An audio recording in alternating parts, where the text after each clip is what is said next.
All right, good afternoon, everyone, and thank you for attending this session of Grand Rounds. I'd like to welcome our presenter for today, Dr. Timothy Wiemken, who will be presenting on the topic of large language models.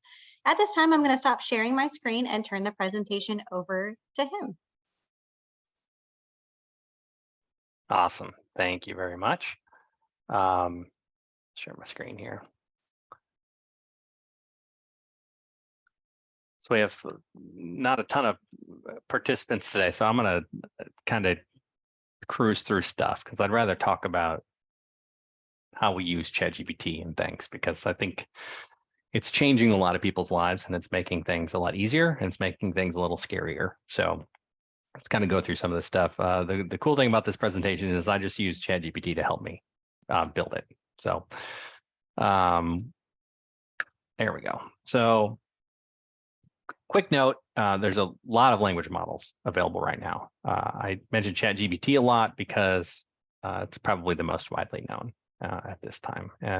ChatGPT is just an interface to be able to use OpenAI's GPT models. So they have GPT 3, 3.5, and 4 that you can use from within ChatGPT, but there's a ton of other stuff. So it's definitely not a marketing presentation for OpenAI.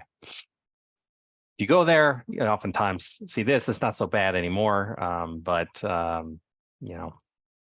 it's just chat.openai.com. So what I said was prompt it, make a presentation on large language models for me. And it said, okay, this is what we're going to talk about. We're going to introduce the topic, talk a little bit about how we use them in healthcare, some of the limitations and ethical concerns, which is a critical piece right now. And then what I see is the kind of the future of all of this artificial intelligence. So a couple of definitions. You'll hear me say a lot. Machine learning is really just kind of an umbrella for a set of algorithms that are used to recognize patterns in data, and then use that model to predict patterns in other data. Deep learning is a subset of machine learning that large language models are built off of, and it uses artificial neural networks. So it's just kind of a fancy version of artificial neural networks. Training is the process of creating that machine learning model, and testing is the process of assessing the performance of that model. We have supervised and unsupervised machine learning. You can read those, and semi-supervised learning. And the semi-supervised learning is kind of what large language models are based off of, which is when you train the model, sometimes you know the outcome that the pattern is associated with, and sometimes you don't. And that's kind of what makes language models pretty useful, because you can ask them questions and you get responses that maybe they weren't particularly trained on.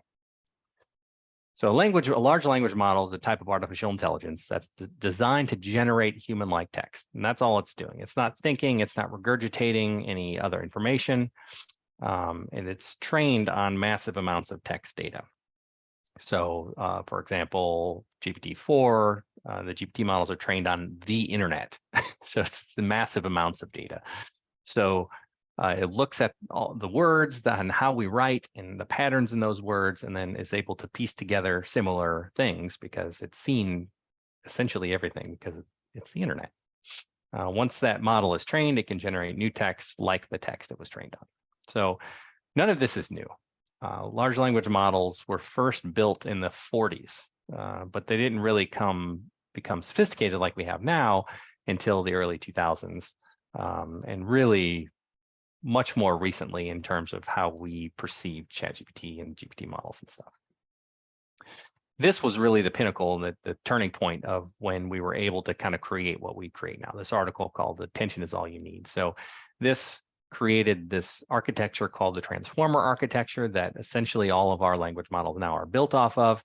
And these kind of 4 pieces are what's critical to a transformer working, how the kind of the math and the architecture of training these models work. And they work because it doesn't just take a word and translate it to a number and use that number to kind of do some math.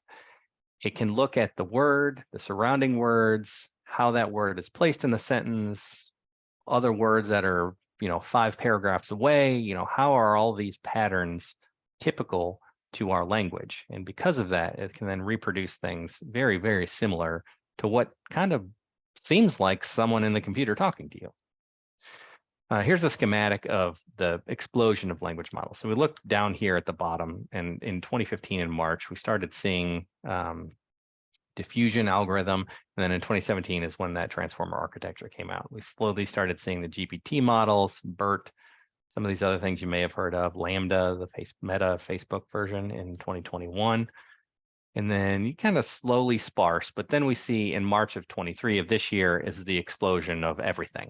And we don't just have language models, but we have models that can generate images and different things that we'll see later. So really the explosion happened this year. So this is a very kind of a new topic for everybody. So important concept, language models don't look up information and regurgitate it. So if you say, ask it a question and it pops something up and you're like, that's not correct, it's because it didn't go to Wikipedia and like take the chunk and copy and paste it. It's reproducing words based on similar patterns of words that it's seen before. This is kind of the black box of any machine learning model, which is very similar to language models, because we don't really understand what's happening in this middle part. We input some text and the model does something, and then we get some output. This, we're putting a lot of trust on what's happening in here, and it's already been documented well by experts that we really don't know what's happening inside of that box in that language model. And this is kind of more overview of the creation. They use these deep neural networks. So language models are created like any other machine learning model using neural networks, except it's not numbers going into the model, it's text going into the model, but that text is converted to numbers, but not just individual numbers, strings of numbers, many strings of numbers that represent individual words and how those words are related to other words. So this is how we create them. You got to get data, and different language models are trained on different types of data, and you can imagine that producing different things. So, for example, ChatGPT, GPTs are based on the internet. You might build models based off of books or really anything. You just need some textual data source, and then you have to process that text. This is a very time-consuming piece. It's different in language models than it is in other natural language processing tasks. But some things that we do, we have to clean the text, got to remove. I mean, you can imagine the last whatever you read on the internet is going to have a lot of junk in it, a lot of emojis, a lot of special characters. You have to tokenize them and split every individual word into its own unique thing. Remove punctuation, fix the case of things, standardize dates, simple things like, a date in a format that someone in the UK may write typically is going to be a lot different than a date in a typical format in the United States. But you have to standardize all of these things in order for the language model to really learn patterns of text. So then we have to define our architecture. This is probably less important for us, our discussion today, but that architecture is critical in the creation and how good that model is going to be and what that model is going to be able to do in the future. So GPT models are unidirectional transformers. It means it's really just predicting the next word. So you type in something and it says, okay, I've seen this, and typically, probabilistically, in all of the data that I've seen on the internet, now I see I see this next word, and that's what it's going to put out, because probabilistically, of all the text it's ever seen on the internet, that's the next word that it sees. BERT, another common one, bidirectional, and that uses the next word and the previous word. And hybrid models kind of do both. So this is how models actually can translate from language to a different language as well. So it uses BERT as a common language translator. So it takes the text in, it converts it to a representation, a numerical representation of those words, and then it can pump out a translated version of that. So these models are really powerful because they can really take anything and convert to anything, as long as it's seen that text before, and it's seen that language before, and it's seen the other language before. It can really convert anything, and we see this in any app on your phone, a language translator. You talk into your phone, converts it to text, and then it can translate that to a different language. It's using a language model based on BERT. So then you train the model. The issue with training is this is kind of where the burden of models come into play. I mean, these are incredibly computationally expensive. So for example, GPT-4 is trained on 1 petabyte of data. So that's 1.8 trillion words, We look at how big a petabyte is, 2 petabytes. So again, we're training on 1 petabyte of data. 2 petabytes is the information contained in all US academic research libraries. So we're looking at half of all of that. It's a massive amount of text. So you can imagine how long the computer is cleaning all of this and converting it to the format that it needs to do, and then run these kind of very complex modeling on them. The great thing now is that becomes this pre-trained model. So GPT is just this pre-trained model. And you can fine-tune that model to make it more specific to the needs that you want it to apply to. So GPT is going to be this, general model that kind of knows English text because it's seen it all on the internet. But we can take that and we can fine tune it and say, well, this is great, but look at all of these articles in PubMed, and they're all in the format of JAMA, let's say. And then the model learns the representations of how we scientifically write, and then it can then do better at reproducing exactly scientific type of text. So we have all of these plugins for ChatGPT and all of these fine-tuned models now that do a really great job at performing very specialized tasks. And then you deploy the model. And right now we have essentially 2 pretty good deployed models. We have ChatGPT, which is based on, again, those GPT models. And then we have Bard that Google has released recently. You can kind of look through here if you're interested in the difference between GPT and Bard. I'll skip over this because I'd rather discuss some of these models later. All right, so that's kind of the introduction on how we create these. So what do we do in healthcare? So you can pretty much imagine you can use a language model essentially anywhere. Improve documentation, coding, language translation, question answering, text summarization, all of these different things that you can use a language model for. So how do we use it for education? Let's say just go to ChatGPT and I said, write an educational pamphlet for patients aged 20 to 25 on smoking prevention. 2 seconds later, there's my pamphlet. I print it out, I fold it up, and I send it out. I mean, this type of thing is going to take 6 months in 5 committees otherwise to get out. But it gives you kind of a quick, at least a place to start. So another approach that's currently being used, language model for electronic healthcare records. University of Florida created this it's a fine-tuned model based on Biomegatron, and it's called Gatortron because it's University of Florida. And what they did was they took their EHR and their notes and of 300 million notes and 2.5 million patients. And they also used PubMed and Wikipedia, and they created these models to enhance question answering and different other items that physicians and healthcare providers in their system had bottlenecks in, and it performed very, very well.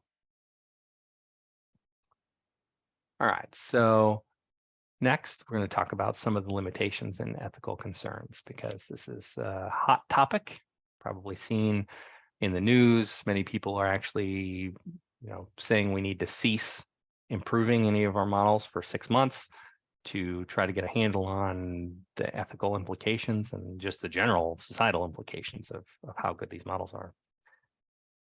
So LLMs don't understand anything, right? They're computer programs that reproduce text that we've already written. But they don't really understand context. So if it just reproduces something, it doesn't know that it's racist. It doesn't know that it's sexist. It doesn't know what it said.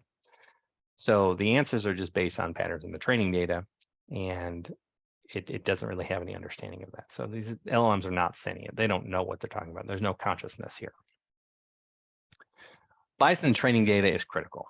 So especially if you're training just on this wide swath of the internet, whatever you train on the output is going to be similarly biased. So for example, if a model is trained on predominantly male authored text, the responses it's going to generate are going to be biased towards whatever males write, gender bias. This is a big issue on the internet. If you look on the left, distribution of Reddit users, which was a big source of training for like GPT models, as about 2/3 male. Gender bias on Wikipedia, all contributors are mostly male on Wikipedia, also a big source of training data on the internet. And then even if you're fine-tuning a model on the scientific literature, most of the corresponding authors who provide their gender are also male. So you're having a huge gender bias regardless of where you're training. So you have to be very careful in curating the data that are going into the model that's going to be trained.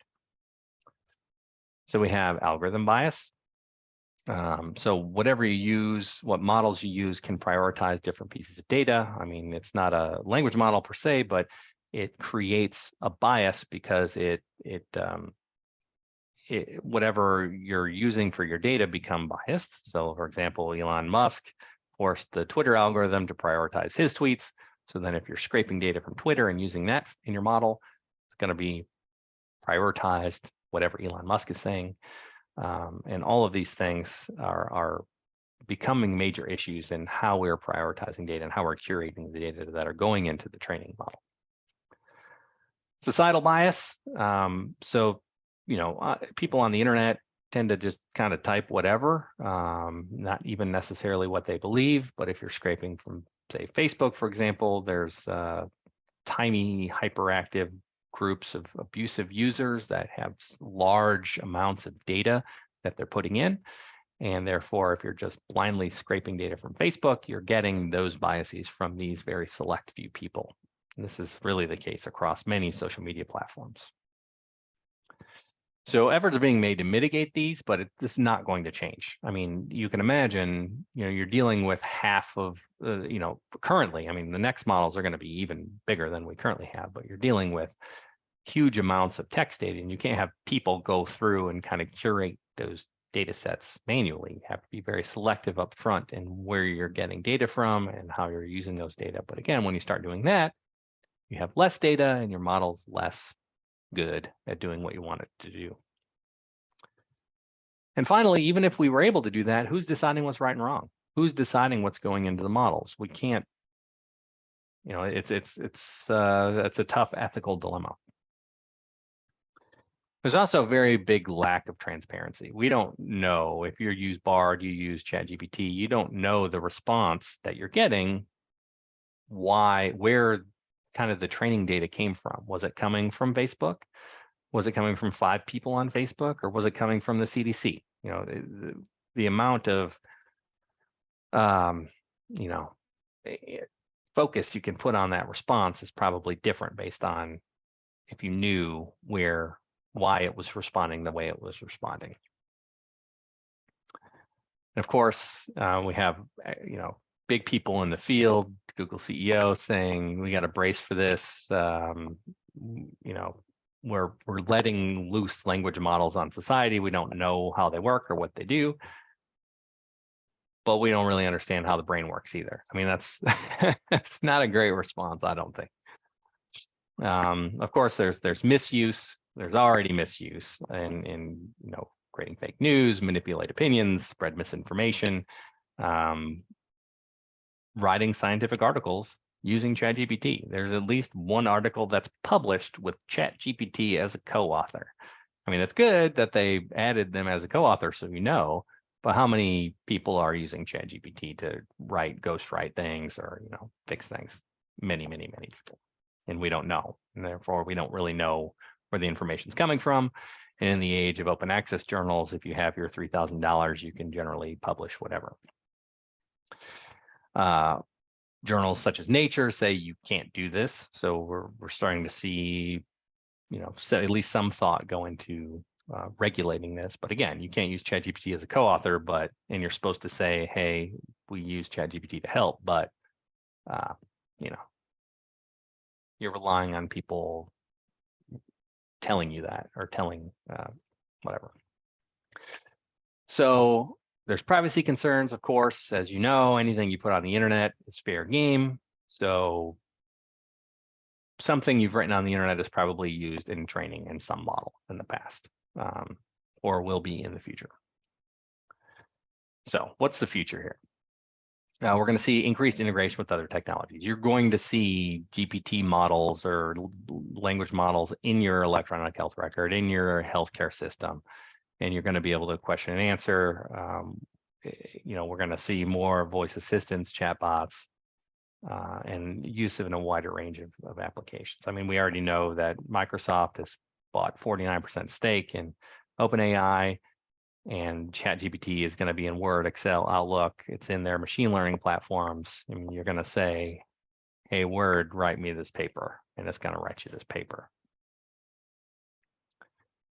We're going to see improved accuracy and improved understanding. People are going to start talking a lot more about AGI, artificial general intelligence, and how we decide if these language models are sentient, if there is some sort of consciousness inside of these models.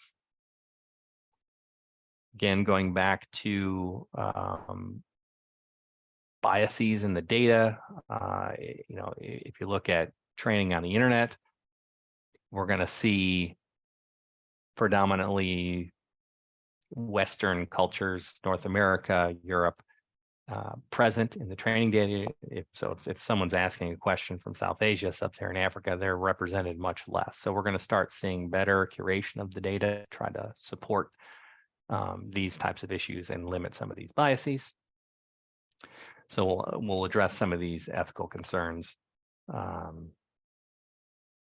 but it's going to be very slow. I mean, people have started thinking about this, but currently it's use these models, but then check everything that you get out of it, which is not necessarily the most efficient approach. So what I see is happening is we're going to see these models more widely adopted, and it's going to cause some disruption in jobs. It's going to create jobs. It's going to eliminate jobs, like any major technology. And we're going to see it in art, music, healthcare, education, finance, you name it. And we're going to see more talk about large generative models instead of large language models. So a language model is a subset of a generative model. So generative models means we're generating something. Language model is we're generating text. So when you talk about more the broad generative model, we can generate audio, video, text, whatever. So currently there's DALL-E, which is in several other generative models for creating images. You just type in your text and it creates the images for you based on your text prompt. And I said, make a realistic image of a patient in hospital getting CPR. And 3 different DALL-E type models created these 3 different images from that prompt. You can see they're not great, but they're getting better constantly. And the newest DALL-E 2, you can see it's a little more cartoony, but if you look at the fingers, they're a little bit better. You look at the fingers over on this one, and it looks like aliens for the most part, but here are getting better. So faces are getting a little bit worse, more cartoony, but the hands are getting significantly better. But then we have deep fakes.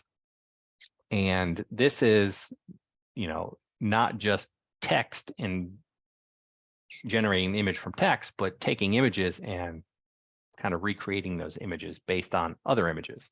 So we already know in Venezuela, they're using fake AI, American newscasters, shows that are entirely fictitious people, using famous people to create, different things. Here, David Beckham was used speaking 9 languages as part of a campaign to fight malaria. He didn't say any of it.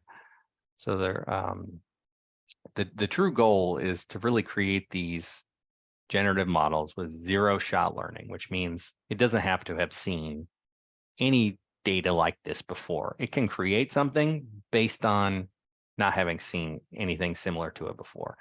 And retraining based on what it says, what it produces. So right now, the model's trained and it just kind of sits there. For example, GPT-4, ChatGPT is trained up to September 2021. Anything after that, it doesn't know about. But what we want is a model that spits out some information, and that information goes back into the model. It retrains itself, right? So whatever we say, we learn and we get better on.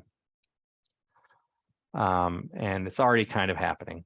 Sundar, Google said, they were able to create this AI system that taught itself Bengali, even though it wasn't trained to know the language. So the zero-shot learning is occurring now.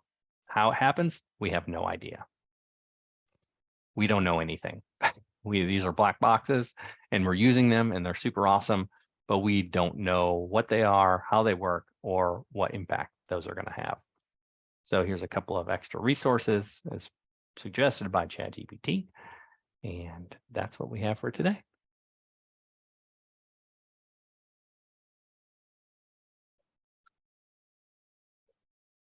All right, thanks, Dr. Wiemken. Excellent presentation. I'm particularly interested in ChatGPT and the plugins and accompanying just large language models. I use Mind the Graph for visual abstract making. So I'm always curious about being able to do less with more and having it be able to be communicated across a lot of platforms, because we're so limited in our own scope and view of our knowledge that we may be missing or have biases that are inherited as well. So, Yeah. well, at this time, I just wanted to open it up to the group to see if they have any questions.